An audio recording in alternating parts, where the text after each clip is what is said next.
calls us to awaken him, how will he find us when he comes? Awake and ready. And when he asks us to dedicate ourselves more perfectly, how will he find us? Awake and ready. By Swami Kriyananda, entitled Walk Like a Man. And just for those of you, this is Portland, and we believe in equality. Why are we talking about men? As a society, we are working on that pronoun that can not be gender specific. And we're doing the best we can with this word. So we hope not to offend in any way, but using that as the best word that we can for universal application to our individual selves.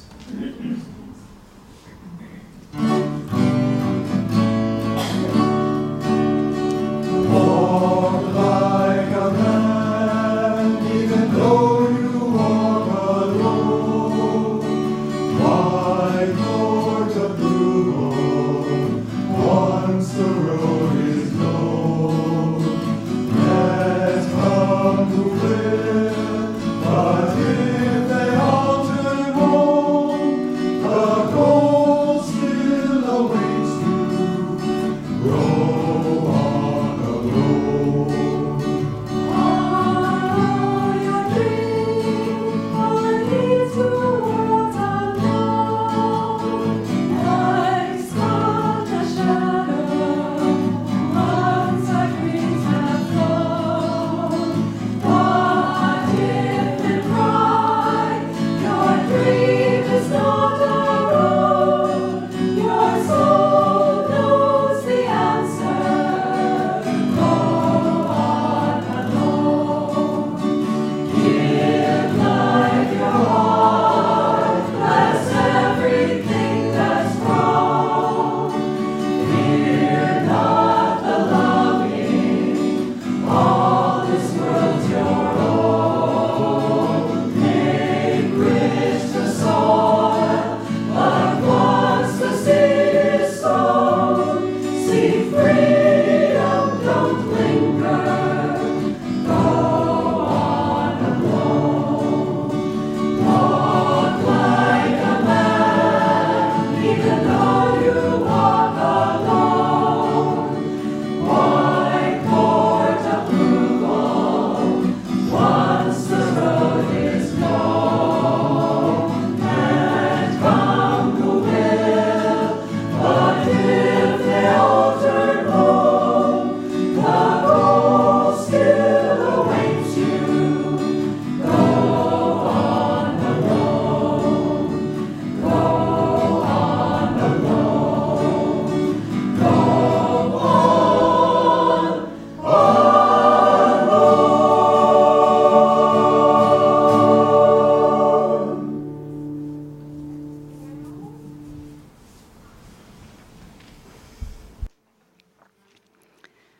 Our readings are taken from the book Rays of the One Light, weekly commentaries on the Bible, and the Bhagavad Gita by Swami Kriyananda.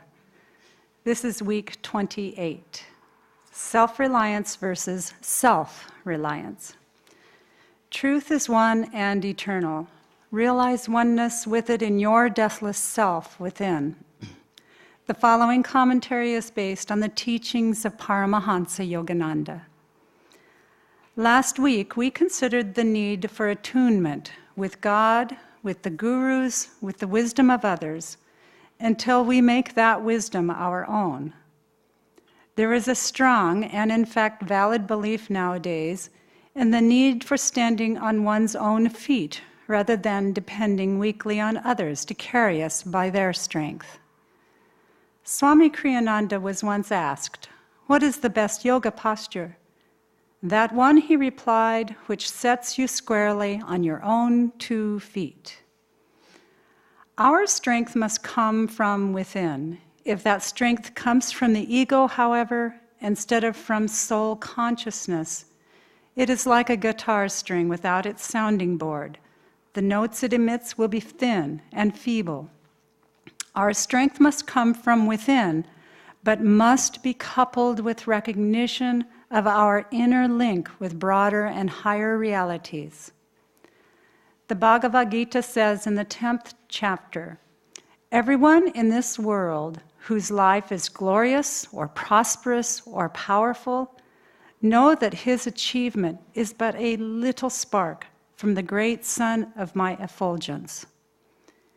Jesus, in talking to his disciples, emphasized also the power of attunement with his own consciousness as a ray of the divine. For this ray had descended already through him in response to their devotion. It was a sign that God was already listening to their receptive attention and did not require to be wooed in that way any longer. In the passage preceding the one that we read last week, Jesus said, "I am the true vine, and my Father is the husbandman. Every branch in me that beareth not fruit, he taketh away. And every branch that beareth fruit, he purgeth it, that it may bring forth more fruit. Now ye are clean through the word which I have spoken unto you. Abide in me, and I in you. As the branch cannot bear fruit of itself, except it abide in the vine, no more can ye except ye abide in me." This was the meaning of Paramahansa Yogananda's counsel also, when speaking more intimately to the disciples of the need for attunement with him. Thus, through Holy Scripture, God has spoken to mankind. Om, Om, Om. Good morning, everyone. How is everybody today? Yay. Thank you, everyone, for coming today. For those of you who don't know us, my name is Nayaswami Gangamata. This is my husband, Nayaswami Daiva. And it's, we've actually, it's our joy to be here today. We haven't been here for a couple of weeks. We've both been in seclusion. Seclusion is when you take some time out from your daily life and you spend more time with God. When you spend more time attuning to spirit. And what you do is you have longer meditations, you do more of the practices, perhaps you do yoga postures, you chant more, you listen to recordings from the masters, from Swami Kriyananda, and we're both just coming out from those 2 weeks. And it's really interesting how you do end up withdrawing, and it takes time. The first couple of days, you're just busy, still answering emails, and the thought is to not answer emails and really to let the day-to-day things go. But it's hard to unwind, you're wound up, and typically you take a week. We had the blessing to have 2 weeks, and just as it was ending, I was feeling like I could really keep going. I could really keep going, but there's a lot of blessings to doing that. We try and do it once a year, and it's a wonderful thing. When you do it and you're done with it, you realize, wow, this is the best vacation I could ever take, and you realize, and you're ready, and that's when you really need to sign up for your next one. Because if you don't put it in your calendar, it's amazing how things come up. So we highly recommend. It doesn't have to be 2 weeks or a week. It can be a day of seclusion. It could be a morning. It could be an hour. It could be any time you take when you devote that time and just say, I'm going to put spirit first. And the topic this morning was wonderful because it talked about that attunement with the Guru. And what does that mean? Does it mean that we wave a little flag around, But it means that, no, it goes so much more deeper, that we perceive and we feel his presence in everything that we're doing. So we open up to that creative flow of energy. We open up to that eternal love and joy. Swami Kriyananda was a beautiful example of that. He just constantly lived with that really deep connection with the divine. I was remembering we had just remodeled this temple and he came out to visit us and he gave a wonderful, really deeply inspiring Sunday service. And after service, I wanted to thank him, but I was just keeping it so personal. I was like, thank you, Swami, for giving us such a nice talk. And he just looked at me and he pointed up, meaning it was God who did it.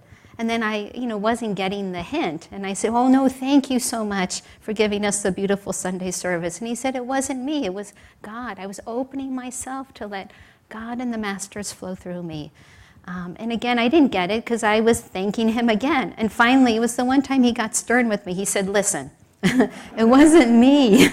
I'm opening up to the divine, to God flowing through me. And the title this morning is really lovely, and I'm glad that Evelyn accented it. It's Self-Reliance, the small s, our little ego. It's who we identify with, male or female, or young or old, or all the self-definitions we give to ourselves, versus self-reliance. And the self, it's the capital S, this self of spirit, the great self. And that's what we're trying to do. That's what yoga does. Yoga is union, is uniting that little self with the great self. This topic of self-reliance reminded me of the guy named Joe who was going through a really difficult time financially. He had just lost his job, and he was about to lose his house and everything else he had, and he was real desperate, so he decided to ask God for help. And he prays to God, "Dear God, I'm about to lose everything. Will you let me win the lotto?" And, lotto comes, and sure enough, he doesn't win it. And then he prays again to God, "Dear God, I've lost my job, my house, my car. Won't you let me win the lotto?" And then that night comes, and of course, he doesn't win it. And then finally, then he prays. He goes to God, he goes, "Why have you forsaken me? I've lost my job, my house, my car, my family is hungry. Why have you forsaken me? Why have you not let me win the lotto?" And then finally, it's like the heavens open, and this voice responds and booming says, "Joe, meet me halfway on this. Buy a ticket." Okay. That's the self-reliance versus self-reliance. There was a farmer who had cultivated a beautiful farm, and he was really proud of his accomplishment. And a priest came by and said, "It's such a beautiful farm that you and God have created." And the farmer, not wanting to insult the priest, said, "That may be true, but you should have seen this farm when God had it all to himself."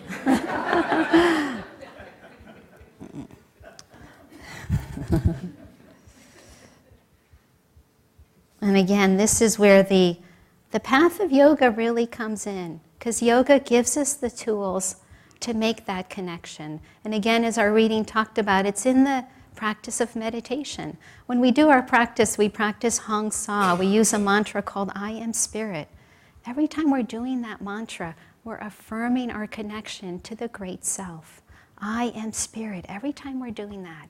And a wise man said once, a bucket fills drop by drop. That's what we're doing when we're meditating. It's just drop by drop. That's what we're doing when we chant, when we do our affirmation, when we come to Sunday service. It slowly begins to fill up with that presence of God and that connection, right? But we have to do those drops. We have to do those and not worry about what it looks like. A friend had just finished meditating, and he was asked, "Oh, how was your meditation today?" And he said so sweetly, "Oh, Divine Mother gave me a restless meditation today." But no guilt, no like, "Oh, I wasted my time," or "I'm going to give this up," or whatever. He goes, "Oh, Divine Mother gave me a restless meditation today." That's another drop in the bucket. We don't know about all these little drops, and they add up. And then before we know it, it's full. And then what happens, then we can feel that connection more deeply. The great saint Ramakrishna was on his deathbed. He was passing when he could hear some people crying in the room next to him. And he asked the person who was taking care of him, why are they crying in the room next door? And his assistant said really sweetly, he said, "Oh, sir, they're crying because you're going to be leaving them." And Ramakrishna said, "Well, where do they think I'm going?" That connection is always there, but we need to tune in. We need to put those drops in that bucket. Every week we do at 9 o'clock, if you can come to the fire ceremony and purification service. It's a really powerful service that we do every week. And in the purification service, we come forward with our own self-effort, our own reliance. We say, "I seek purification by the grace of God," right? We need to come forward. We need to open ourselves. But then the Master says, "Open your heart to me, and I will enter and take charge of your life." The spiritual path is 25% the Guru's effort, 50% the grace of God. We then need to remember that we can relax and know that after we've done our effort, our own self-reliance, we've come forward. God and the Masters are there, right? Relax into it, breathe into it, Remember who we really are. That wonderful Sanskrit word smriti, that divine remembrance. We're that love, joy, creativity, that energy. Swami Kriyananda, endless creativity. He wrote over 400 pieces of music, over 100 books, given lots of lectures, and it wasn't him. And that can be true for all of us. We can just open up to that creativity, that flow of energy, and it's drop by drop. It's every single moment opening ourselves, remembering God with our own self-effort, and remembering how blessed we are in our lives. I want to end my part of the talk with a reading from Whispers. This is number 199. And this is called Endless Thrills of Delight. I attuned my life with thine. Now my life has become a long, unbroken inspiration. Thy fountain of bliss refreshes and delights me night and day, whether I be wakeful, fast asleep, or dreaming fondly of thee. Oh, what has become of me? Delight on overwhelming delight. Endless, indescribable thrills of divine delight spray unceasingly over me. O aged nectar, wine of centuries, I found thee at last and will taste of thy sweetness forever, forever, forever. Om Shanti.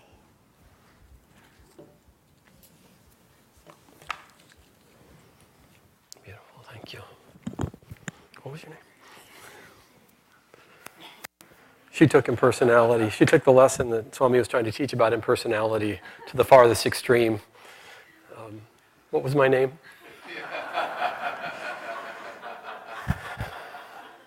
You know, it's actually true that impersonal love is actually the deepest and richest experience of love that we can have. We are not what we pretend to be. I'm not Daiva. She's not Gangamata. You're not who you are, who you pretend to be, who you think you are. We are made of infinite spirit. And infinite spirit is expressing through all these different forms, but it just changes. You know, it changes through age, it changes through birth and death. And it's always just infinite spirit playing itself out. The purpose of life, the goal of life is to, as we read going into the meditation, it's such a sweet, this is from Metaphysical Meditations. It's Yogananda's, one of Yogananda's books. I tend to carry these around and end up giving them out often. But there's just seed thoughts that we can use through the course of the day to help us remember what's going on. Beloved Lord, teach me to feel that thou art the soul activating power. And that in recognition of thee as the doer, lies the value of all my life's experiences. Everything that we do is there to help us remember and discover that God is the only activating force. There is nothing else. I'd like to pick up where Gangamata left off a little bit, because it's hard to navigate through life. It's hard to know, what is God trying to do with me and my life? What would he express through me today? A beautiful poem that she read at the end of her talk. I attuned my life with thine, Yogananda writes. I attuned my life with thine. And if we use that understanding, that simple principle of attuning our lives with the infinite, we can navigate actually fairly simply. You know, the infinite comes to us in the form of the masters, in the form of our particular lineage, spiritual lineage. So if you're a follower of Ramakrishna, and that's how God is coming to you, or Anandamoy Ma, or this line of masters, and you're here, so I assume it's this line of masters that are speaking to your heart and to your soul. One of the ways that we can attune ourselves is to understand, what was God trying to bring into this world? And you can tell by what did the master focus on and do with his life. And of course, the first thing he did was he brought meditation as the tool for each person to get back in touch with God directly. But he was wise. I mean, of course, God's wise. But his life expresses a wisdom in recognition of the times in which we live right now. There are endless, really, really, really good, fun things to do in this world. But just because there are many good things and fun things to do in this world doesn't mean that at the end of your life, having done all those things, you'll feel satisfied. You can do many good things and still feel empty at the end of life, or at the end of a day, if you really check in. So what he did was he brought the concept of community. He didn't bring it as, gosh, if it's convenient. He didn't bring it as, gosh, I think this is a good idea. Maybe you might want to think about this. One of the primary precepts he gave to people who were sincere about wanting to rediscover that God is the activating power in their lives for this time was to live in community and to create spiritual community, to come together, to reinforce and help us remember what we're doing with our time. And then the second thing he did was he realized that, okay, so first is developing an awareness of consciousness, learning to meditate, sharing those teachings. So we have a temple and teaching center here. Okay? So that's one of the, if you want to attune to Yogananda and the awareness that he brought, God's awareness through him, tune into the temple, support the temple, give it energy, come and serve here, help it come to life, become an active, do what he would have done. He gave life to his spiritual center. He created Mount Washington, he created his churches, and he gave them his energy. And in doing that, he attuned himself to God in that expression. That's what we can do also. Community. Tune into community. If you don't have the karma to live in one, connect, participate, give it energy.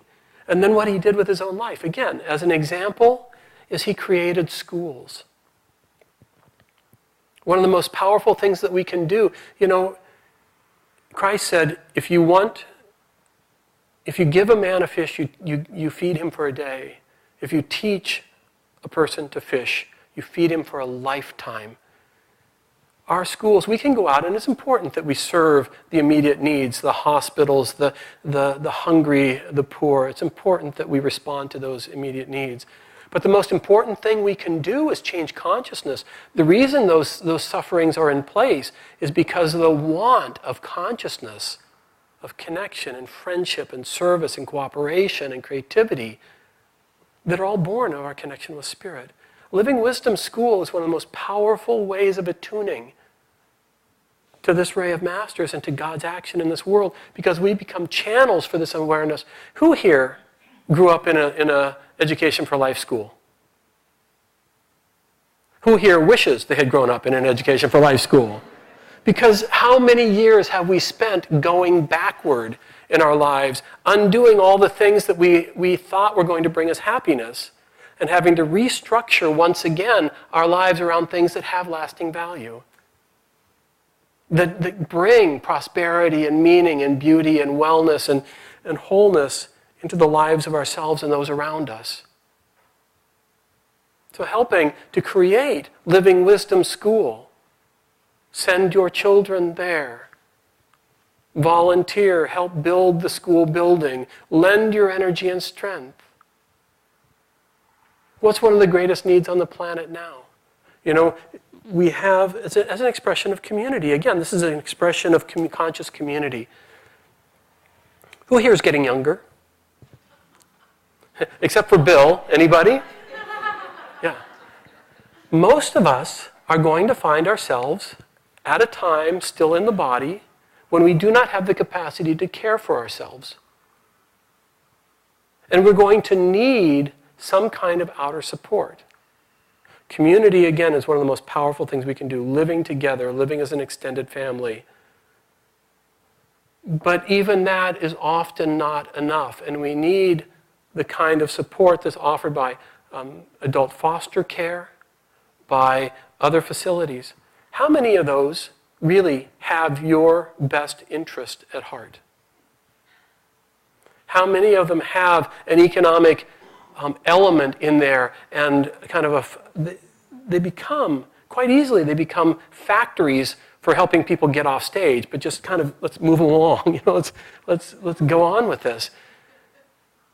Ananda House has attuned to this ray of consciousness and is creating the first model on the planet of Ananda holding space for people as they get to the point where they're trying to exit this world, and to do it consciously with power. Again, it's another place so we can attune ourselves to his light, to his love, to his joy, to what he would do in this world to help bring goodness to each other's lives.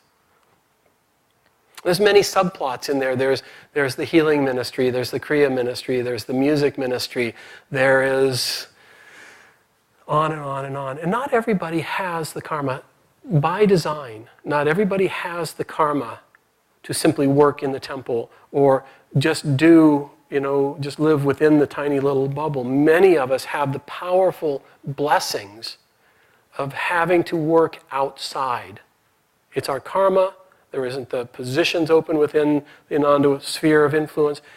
And it's an incredible thing. Again, if we're listening to God, we're listening to that voice, it gives us a chance to live in our community, connect, support our school, support our children, support our elders, but then carry that vibration, that consciousness, that wholeness into the world so that they can see what it looks like to live from the center and find their own inspiration. If we just are busy with our karma, we live in a community or we don't, we're busy with our karma, we come to Sunday service, at the end of this life we're going to realize we missed an incredibly precious opportunity. We have a gift we've been given a gift. We've been given a gift to discover our oneness with Spirit and to become pure and open channels for that into the lives of others, into this world. We can change this planet. How many disciples did Christ have? He had 12, and they transformed the world for thousands of years. It doesn't take many. It takes commitment and involvement. It takes attuning and receptivity. And that's the gift that we really have. This is very sweet. I'm going to end with this. This is from the autobiography of a yogi, Yogananda's autobiography. And this is a really fun little moment because Yogananda, everything he said, everything he did, pointed people back toward the discovery of their own connection with Spirit. A friend of ours, Ananda House is fresh in my mind, and so is the school. They're very fresh in my mind. They bracket life on this planet. And a dear friend of ours, his father was failing, and there was an opening at Ananda House, and he placed him there. And yesterday he started to go into more of a transition. He's not in fourth ashram anymore. He's trying to get off stage. He's trying to let go of the body. So the family was there, and I met with them, and we were talking afterwards, after spending time with the father. And this young woman, she's 18 years old, or 17 and a half, almost 18 years old. But she's grown up in this community. Think about this. Think about how many people on this planet at that age would make this comment. But we're just talking about life and about life solving itself and how do we get through things. And she said, what I found is that if I become very still and inward and listen, I find that life solves itself. I find that life solves itself. One of the things about our seclusion, one of the things that I've found over 30 years now of doing this, is we have to put out enormous energy in our lives. We have to put out, it's the blessing, we put out tremendous energy into everything that we do. Because that's how we open the door for light and energy and joy to flow through us, is tremendous output of effort. But then we have to stop and relax and get back in tune. We have to use our will. Yogananda said, you should use your will every day in the performance of small duties and increasingly large duties until your will becomes the dynamic will of God. That's how we grow, is by putting it out more and more. But then, often I find that the harder I try, after a certain point, the harder I try, the worse things get, or the less it moves forward. And the more I try, the more it doesn't work. And the second I get back, because I start to lose my connection. And even if I'm doing the right things, they're not from the superconscious and divine flow. They're from my own effort. So I relax, go deep into meditation, put it down for a while. And what I found also is exactly what this young woman said. Life tends to solve itself. Life tends to solve itself by virtue of our greatest effort going back into meditation and into attunement and allowing life to fill itself out. So Yogananda just had his, in this chapter, it's a chapter on an experience in cosmic consciousness, and he's gone into samadhi. He wrote the poem Samadhi from this experience he had. And then a week or two later, he's sitting there and he's going to his guru, his master, he says, "Sir, I want to know when I shall find God." And Sri Yukteswar, his guru, said, "Well, you have found him." "Oh, no, I don't think so, sir." And they have this dialogue back and forth about what does finding God really mean. And Sri Yukteswar says, "Ever new joy is God. He is inexhaustible. As you continue your meditations through the years, he will beguile you with infinite ingenuity. Devotees like yourself who have found the way to God never dream of exchanging him for any other happiness. He is seductive beyond the thought of competition.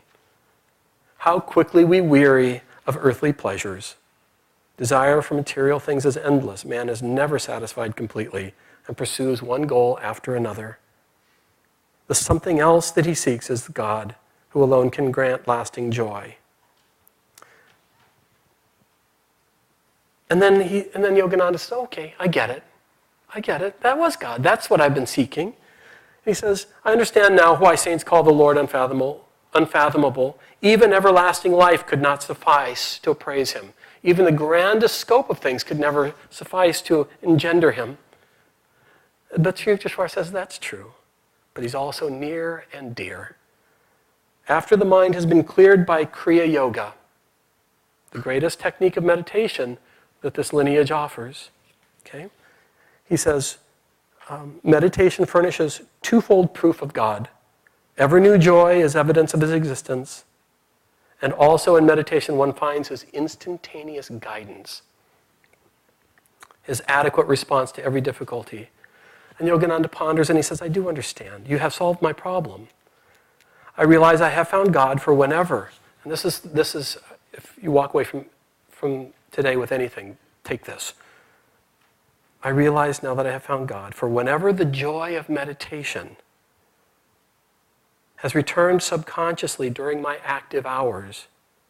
I have been subtly directed to adopt the right course in everything, even details. Human life is beset with sorrow until we know how to tune in with the divine will, whose right course is often baffling to the egoistic intelligence. God bears the burden of the cosmos. He alone can give unerring counsel." Let's take a moment of silence. Swami Kriyananda entitled Blessed the Life.